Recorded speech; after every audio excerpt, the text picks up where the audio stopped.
শুভ দুপুর বন্ধুরা, আমি চলে এসেছি আজকে দুপুরের মেনু নিয়ে। আজকের মেনুতে আমার কি কি আছে দেখে নিই। এই যে হাঁড়িতে গরম গরম ভাত,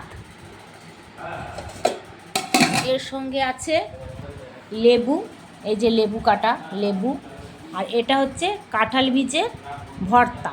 এটাতে বাদাম আছে ভাজা, কাঁঠাল বীজ ভেজে, পেঁয়াজ শুকনো লঙ্কা ভেজে, আর তার সঙ্গে কাঁচা সর্ষের তেল দিয়ে মেখেছি। এটা হচ্ছে কাঁঠাল বীজ বাদামের ভর্তা। তার সঙ্গে আছে এই যে পটল ভাজা, আর এখানে আছে একটা মিশানো শাক। ওখানে এই শাকটার মধ্যে আছে পাট পাতা, পাট শাক, তারপরে পুঙ্কে শাক, আর আছে ডাঁটার শাক আর খারকোল পাতা। এই দিয়ে আমি এই শাকটা রসুন পেঁয়াজ ফোড়ন দিয়ে বানিয়েছি। এর সঙ্গে আছে মুসুর ডাল, এই যে ডাল, মুসুর ডাল আছে আমার আজকে, এই যে অল্প করে ডাল। আর তার সঙ্গে আছে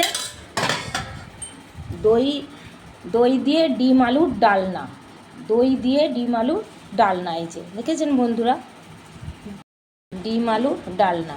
আর তার সঙ্গে আছে কাটা আম। এই হলো আজকে আমার দুপুরের মেনু। আমরা খাওয়া দাওয়া করি, আপনারাও তার সঙ্গে খাওয়া দাওয়া করুন। আর আমার এই মেনুগুলো কেমন লাগলো জানাবেন, আর তার সঙ্গে লাইক শেয়ার কমেন্ট করে আমার পাশে থাকবেন, আমাকে ফলো করবেন। ততক্ষণের জন্যে টাটা।